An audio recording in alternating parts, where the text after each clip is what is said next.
Thank you, Mr. Chair. This is a critically important topic that we'll be discussing in this underlying bill, and it involves the child welfare system and the ability, well, not the ability, but the severe problem we have with child fatalities and near fatalities in our state. Now, this is what I understand to be somewhat of a trailer bill to a bill passed in 2021, the Keeping Families Together Act, which, you know, in my opinion, has led to an extremely concerning amount of child fatalities and near fatalities, even reported in the Seattle Times. In the last couple of years, over 100. To put that into perspective, our neighbors to the south in Oregon, the blue state of Oregon, had just recently, over the span of 9 months, something like 21 critical incidents for children in their child welfare system. Now, Mr. Chair, that would be equivalent to each and every month for us in 2025. In the first two quarters of 2025, we had nearly 100 critical incidents as a result of the policies of the Department of Children, Youth, and Families, of family reunification at any cost, and the Keeping Families Together Act. What this amendment will do, under the bill, it only specifies making certain standards in the shelter care hearing for children under 5 when they're involved potentially with their parents with fentanyl or other hard drugs, methamphetamine, endangering their lives by any measurable sense of any kind of data you can look at. And Mr. Chair, I don't really believe that because a child enters kindergarten in their 6th birthday or blows out their 6th birthday candle, that the fentanyl in their home becomes less dangerous at that point, or because the system that we've created that continues to build risk until the child inevitably gets harmed or has to be Narcaned on our streets or dies is safer as a result of being 6 years old or 7 years old or older as a result of the underlying policy or the bill that we're trying to tackle, or the law that we're trying to tackle, I should say, the Keeping Families Together Act. And so what this amendment simply does is says it modifies the underlying bill to apply to children determined to be vulnerable due to their age, disability, developmental status, or circumstances of exploitation or neglect instead of applying to children under the age of 5. Going by a child's age is not the correct way to do this. We need to assess the risk to that child regardless of their age so that we can appropriately intervene when it could mean their life if we don't. Please vote yes. Representative Couture. Thank you, Mr. Chair. One of the biggest problems with the Keeping Families Together Act is that it set forth a removal barrier so impossible that most of our professionals and experts in the child welfare system have no ability to act when they absolutely know or can reasonably know that the child's life will be endangered and they could nearly die or die. And who are the professionals we're talking about here? We're talking about judges, prosecutors, social workers, pediatricians and doctors, all down the list, law enforcement officers and first responders. It wasn't too long ago that a baby was, after being involved with Department of Children, Youth, and Families in Jefferson County, was placed back with his fentanyl abusing father, and then the baby was murdered and tossed into the bushes like that life didn't even matter. And that was a completely preventable death of that baby, who was, by the way, already born addicted to drugs. And the reason that the social workers and the prosecutor, by the way, the Democrat prosecutor, directly blamed the Keeping Families Together Act for that death, and so did the social workers. They did not have an ability to remove that child because of the imminent physical harm standard in the Keeping Families Together Act. And it's very important to know that words matter, and when you use the word imminent, that is a measure of time. And what this amendment would do is change in the shelter care hearing process that the standard at which the court determines whether to remove a child from the child's home, to require that the court remove the child when necessary to prevent substantial risk of serious harm instead of imminent physical harm in the current law, and also adds that this harm may be due to caregiver incapacity and substance impairment, among other things. It's absolutely important. If you're on fentanyl, you cannot care for, clothe, bathe, feed, shelter yourself. How can you do that for a child? You can't do it for a child, and that's why we've seen an incredible rise in critical incidents, including child death, as a result, especially as it relates to fentanyl. And we've created a system that accumulates risk as the state acts in its own negligent way, standing by as kids who are subject to abuse and neglect get left behind in homes where parents are abusing hard drugs like fentanyl. And that risk escalates, and social workers with high caseloads, sometimes up to 30, 40 amounts of caseloads under their belt, have to try to pause everything and go down this entire list of incredibly impossible tasks just to get into the shelter care hearing, to be told, no, we can't remove this kid because we can't prove the word imminent, that it was going to happen tomorrow. No one has a crystal ball. No one has a crystal ball to tell the exact moment on the clock a child is going to die, but we just use our common sense under this amendment and know that it's reasonably possible for that child to be harmed or killed as a result of leaving them in their homes to die. This is like one of the most important conversations I think we can have this session. I'm willing to work with anyone to change this. This is the most important thing I can think of in this entire session. There's a lot of things that we can agree or disagree on, but I never thought, when I showed up here 3 years ago, I knew there would be differences, but I never thought it would be this hard to do something so common sense, to be able to remove a child when there's hard drug and fentanyl abuse happening in their home. And sometimes these aren't even homes. We heard about the little kid, the 9-year-old in Aurora, living in a tent with rat feces and rats and fentanyl and prostitution and sexual violence. And the Department of Children, Youth and Families and law enforcement said, no, there's nothing we could do because that's not an imminent physical harm. That's ridiculous. These are the lives of children. These are innocent kids, oftentimes babies and toddlers under 3 years old. And if it's anything our state government can do, it's to stand up for the people who are voiceless and have no opportunity to save themselves. That's our job. Parents have rights unless there is abuse and neglect in the 14th Amendment. This is abuse and neglect, and it's abusive and neglectful of us, the legislature, if we allow it. And what frustrates me the most is that I have an email from Tana Sen, the secretary of DCYF, about the 9-year-old in the tent in Aurora. The only reason we were able to intervene is because of severe media backlash. Are we going to be able to do that for the other 100? And if we don't solve this today, what gives me anxiety about this, Mr. Chair, is if we don't solve this in any given session, we gavel out at the end of the session, and then we have no opportunity to solve it again until the next session, and then we have to sit back and wait and watch the media reports. I turn on King 5 on any given night and watch toddlers being Narcaned in our streets. That's unacceptable.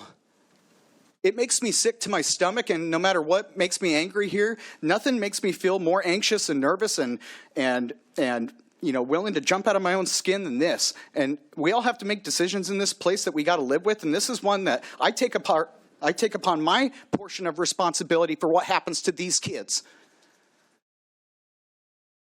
This underlying bill does absolutely nothing to solve that. It is putting lipstick on a pig, if even that. But this amendment would change substantially, at least if you could get into the shelter care hearing, that we give the judges, the court, an ability to say if there's a reasonable risk of substantial harm, that we're going to be the adults in the room and intervene for the life of that child. Please vote yes. Representative Couture. Thank you, Mr. Chair. This amendment allows the court to require verification of sobriety, treatment compliance, or other evidence demonstrating caregiver capacity before allowing the child to remain in the home. This is a critically important amendment. I had about 18 critically important amendments, but this one is also important. We're sending vulnerable babies and toddlers back home with garbage safety plans such as, oh, we're going to make sure you have safe sleep training so you don't roll over on your baby when you're smoking your fentanyl. Or we're going to have a lockbox so that after you're done smoking your fentanyl and totally incapacitated on the floor on the couch puking on yourself, that you remember to put the fentanyl back in the lockbox so your toddler doesn't shove it up its nose. Dumping services and treatment, I've always maintained that we should be doing services and treatment for parents, absolutely, who are substance addicted. That's not what I'm contesting here. I'm saying that just because you dump services and treatment and support such as this and have weak safety plans does not make the home safe. What makes the home safe is a parent that has their wits about them and has the capacity to not only care for a child, but care for themselves. And all this amendment asks is that the court require a verification of sobriety and that there's treatment compliance. And one of the biggest problems we've had is that we offer services to these parents and they say no. They don't want the services. They don't want to go to treatment. They don't want to fix their lives. They love the drugs more than they love their kids. The only thing a fentanyl user is thinking about is how to get the next hit of fentanyl. I don't care how inconvenient that sounds. It is the truth. And so what this amendment will do is make sure that before we send the kids back into that home, that we're doing the simple check of, are you going to your treatment? Are you complying with that? Are you sober? And are you a basically capable parent as determined by the court before we send a child back into a dangerous situation? And so you want to know an interesting story. A little over a year ago, it was 2 summers ago, 3 babies overdosed in the same day in Everett. Not related to the same family, all 3 different families, all in the same day in Everett, they overdosed. 1 died because they were not able to revive it, and 2 were revived at Seattle Children's Hospital. And the very next day, they sent those 2 babies back to the home where there was fentanyl abuse. That's nuts. That is absolutely nuts. And the idea that if we just lower services down a rope into a dark hole, that all of a sudden the child is safe, they're not. They're not safe as a result of that. Services do not equal safe homes. What equals a safe home is removing the child from the dangerous situation, and then second, we go and we help the parents so that we can reunify that family again someday, because I am about family reunification. I'm just about doing it when it's safe to do so. But right now, we are reunifying families at any cost, including the child's life. That's wrong. And so we should require the court to verify sobriety and treatment compliance, especially because they're not even... They're essentially voluntary as it stands right now. Asking for a yes. Representative Couture. Thank you, Mr. Chair, and I appreciate accepting that previous amendment. That was unexpected. I hope that the frustration you hear from me is not directed at any member here. This is not a left or right issue. This is a right or wrong issue to me. And this is one I think we have the power to solve immediately. And I feel deeply devastated about what happens to some of these kids in our state. And that is where the passion I have and the frustration I have is coming out right now. But I do appreciate the acceptance of the previous amendment. Now, this amendment simply requires that if the court returns a child to a parent during a shelter care hearing, So under the bill, the court can set conditions, and when it sets some of these conditions, which frankly under the underlying bill are pretty chintzy, what this would include and add upon the underlying bill is that the court must enter written findings identifying that the conditions that created the risk of harm in the first place, and then the evidence demonstrating that those conditions have been sufficiently mitigated such that the child may be safely maintained with the parent. So that all we're asking here is that if the court is going to send the child back home, that we're going to ask the court to give us written findings identifying that, yes, we identified the conditions, one, that created the risk of harm, and then two, that evidence demonstrating that those conditions have been mitigated. I think that's super common sense. We're just asking the court, hey, identify the conditions, and then identify that you've mitigated those conditions before you send that child back home. I think this is a great piece of accountability for our courts, that when this already, I got to warn you, it's unlikely to happen. That's why we have so many critical incidents that we even enter the shelter care hearing in the first place. But in the event that we do, I think taking the step forward to make sure that the court is doing this very simple written findings to look at the risk of harm and then identify how you've demonstrated how you've mitigated those conditions before sending the child back is critically important for the child's safety. Asking for a yes. Representative Couture. Thank you, Mr. Chair. In the underlying bill, it talks about what is culturally appropriate for a family or a child going through the shelter care hearing under these circumstances.